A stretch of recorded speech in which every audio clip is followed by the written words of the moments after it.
हरे कृष्णा राधे राधे। आपका स्वागत है आपके अपने चैनल राधा कृष्ण लीला में। आज हम आपको सुनाएंगे माँ अन्नपूर्णा की व्रत कथा। माँ अन्नपूर्णा का महाव्रत मार्गशीर्ष माह के कृष्ण पक्ष की पंचमी से प्रारंभ होता है और मार्गशीर्ष शुक्ल षष्ठी को समाप्त होता है। यह उत्तम व्रत 17 दिनों का होता है और कहीं भक्त 21 दिन तक भी पालन करते हैं। अन्नपूर्णा देवी हिंदू धर्म में मान्य देवी देवताओं में विशेष रूप से पूजनीय है।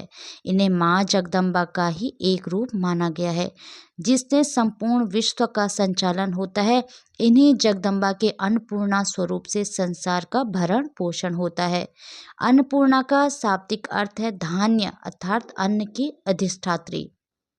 सनातन धर्म की मान्यता है कि प्राणियों को भोजन माँ अन्नपूर्णा की कृपा से ही होता है। भगवान शिव जी की अर्धांगिनी कलयुग में माता अन्नपूर्णा की पूरी काशी है, किंतु संपूर्ण जगत उनके नियंत्रण में है। बाबा विश्वनाथ की नगरी काशी की अन्नपूर्णा जी के आधिपत्य में आने की कथा बड़ी ही रोचक है। भगवान शंकर जब देवी पार्वती के संग विवाह करने के पश्चात उनके पिता के क्षेत्र हिमालय के अंतर्गत कैलाश पर रहने लगे, तब देवी ने अपने मायके में निवास करने की बजाय अपने पति की नगरी काशी में रहने की इच्छा व्यक्त की।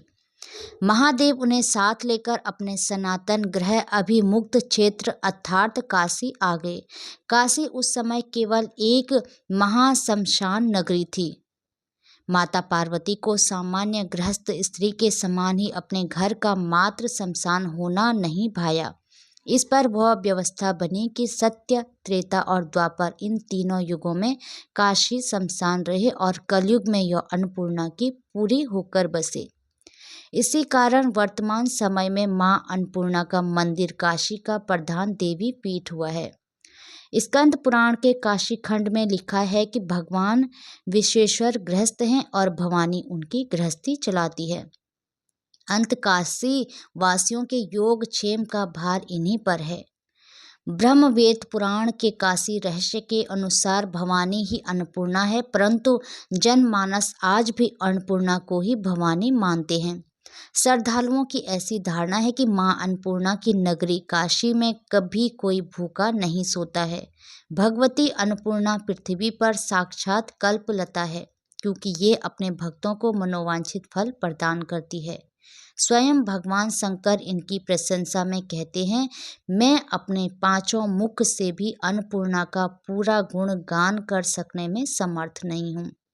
यद्यपि बाबा विश्वनाथ काशी में शरीर त्यागने वाले को तारक मंत्र देकर मुक्ति प्रदान करते हैं तथा उसकी याचना मां अन्नपूर्णा से की जाती है। गृहस्थ धन धान्य की ये तो योगी ज्ञान वैराग्य की भिक्षा इनसे मांगते हैं।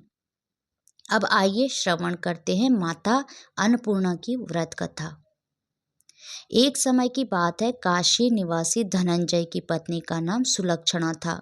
उसे अन्य सब सुख प्राप्त थे, केवल निर्धनता ही उसके दुख का एकमात्र कारण थी। यह दुख उसे हर समय सताता रहता था। एक दिन सुलक्षणा पति से बोली, स्वामी आप कुछ उद्यम करो तो काम चले।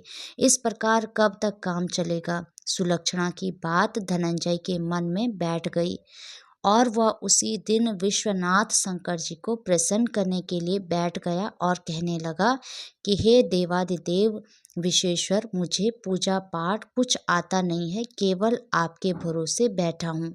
इतनी विनती करके वह 2-3 दिन भूखा प्यासा बैठा रहा। यह देखकर भगवान शंकर ने उसके कान में अन्नपूर्णा अन्नपूर्णा अन्नपूर्णा इस प्रकार 3 बार कहा। यह कौन क्या कह गया? इसी सोच में धनंजय पड़ गया कि मंदिर से आते ब्राह्मणों को देखकर पूछने लगा, पंडित जी अन्नपूर्णा कौन है? ब्राह्मणों ने कहा, तू अन्न छोड़ बैठा है तो तुझे अन्न की बात ही सूझती है। जा घर जाकर अन्न ग्रहण कर। धनंजय घर गया और अपनी स्त्री से सारी बात कही। वह बोली, नाथ चिंता मत करो, स्वयं शंकर जी ने यह मंत्र आपको दिया है, ये स्वयं ही खुलासा करेंगे। आप फिर जाकर उनकी आराधना करो। धनंजय फिर जैसा का तैसा पूजा में बैठ गया। रात्रि में शंकर जी ने आज्ञा दी और कहा, तू पूर्व दिशा दिशा में चला जा। वह अन्नपूर्णा का नाम जपता जाता और रास्ते में फल खाता तथा झरनों का पानी पीता जाता। इस प्रकार वह बहुत दिनों तक चलता गया। वह उसे चांदी सी चमकती वन की शोभा दिखने में आई। उसने वहां सुंदर सरोवर देखा और उसके किनारे कितनी ही अप्सराएं झुंड बनाए बैठी थी। एक कथा सुनाती और सब मिलकर माँ अन्नपूर्णा इस प्रकार बार बार कहती थी। यह अगन अर्थात मार्गशीर्ष माह की उजेली रात्रि थी और आज से ही व्रत का आरंभ था। जिस शब्द की खोज करने वह निकला था वह उसे वहां सुनने को मिला। धनंजय ने उनके पास जाकर पूछा, हे देवियों, आप यह क्या करती हो? उन सब ने कहा, हम सब माँ अन्नपूर्णा का व्रत करती हैं। धनंजय ने पूछा, व्रत पूजा करने से क्या होता है? यह किसी ने भी किया है? इसे कब किया जाता है? कैसा व्रत है और कैसी इसकी विधि है? मुझसे भी विस्तार से बतलाओ। वो कहने लगी, इस व्रत को सब कोई कर सकते हैं। 21 दिन तक के लिए 21 गांठ का सूत लेना चाहिए। 21 दिन यदि ना बने तो एक दिन उपवास करे। यह भी ना बने तो केवल कथा सुनकर प्रसाद ले। निराहार रहकर कथा कहे तथा कथा सुनने वाला कोई न मिले तो पीपल के पत्तों को रख, सुपारी या घृत कुमारी वृक्ष को सामने कर, दीपक को साक्षी कर, सूर्य, गाय, तुलसी या महादेव को बिना कथा सुनाए मुख में दाना ना डाले। यदि भूल से कुछ पड़ जाए तो एक दिवस फिर उपवास करे। व्रत के दिन क्रोध ना करे और झूठ ना बोले। धनंजय बोला, इस व्रत को करने से क्या होगा? वो कहने लगी, इस व्रत को करने से अंधों को नेत्र मिले, लूलों को हाथ मिले, निर्धन के घर धन आए, बांझन को संतान मिले, मूर्ख को विद्या आए। जो जिस कामना से व्रत करे माँ उसकी इच्छा पूरी करती है।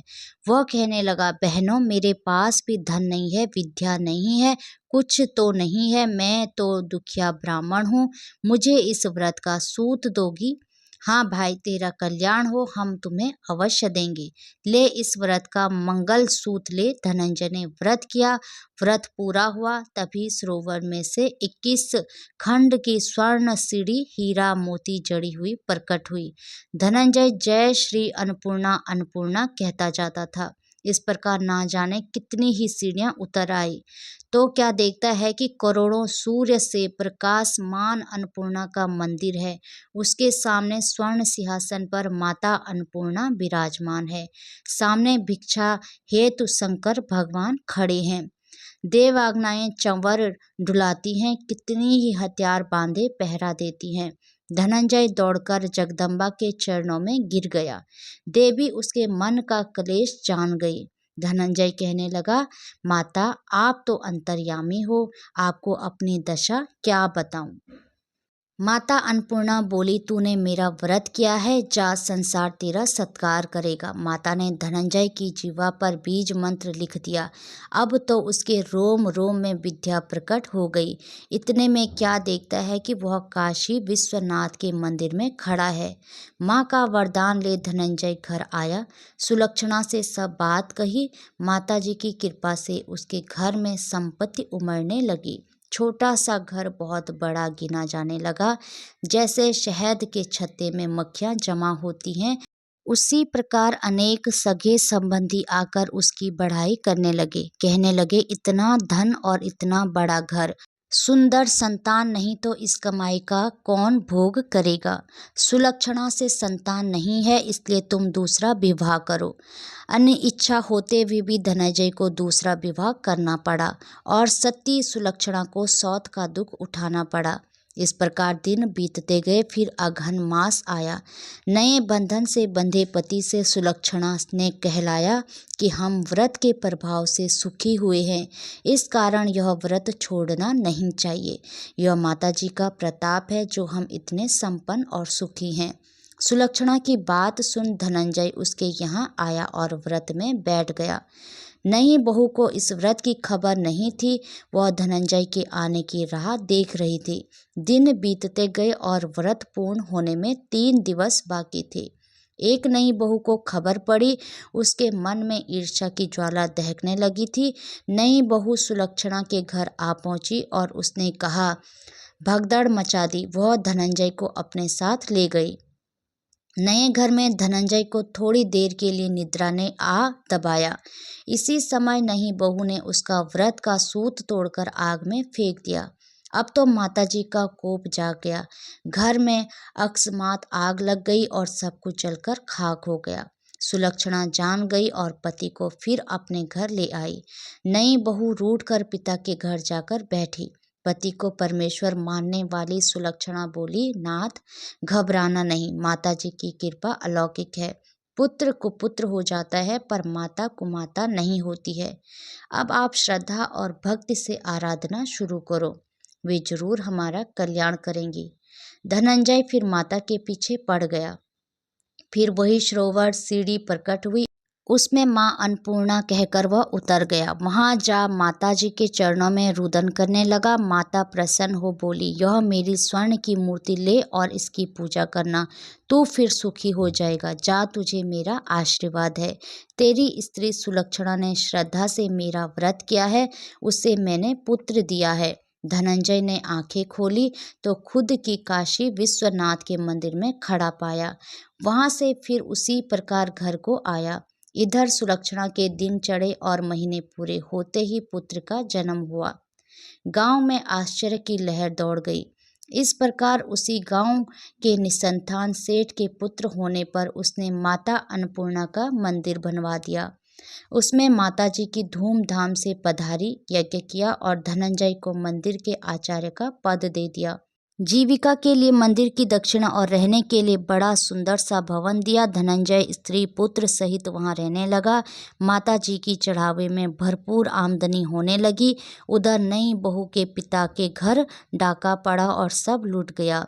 वे भीख मांगकर पेट भरने लगे। सुलक्षणा ने यह सुनी तो उन्हें बुलवा भेजा, अलग घर में रख लिया और उनके अन्न वस्त्र का प्रबंध किया। धनंजय, सुलक्षणा और उसका पुत्र माताजी की कृपा से आनंद से रहने लगे। माताजी ने जैसे इनके भंडार भरे वैसे सबके भंडार भरे। हरे कृष्णा, राधे राधे। माँ अन्नपूर्णा की कृपा आप सभी भक्तों पर हमेशा बनी रहे। जय श्री राधे।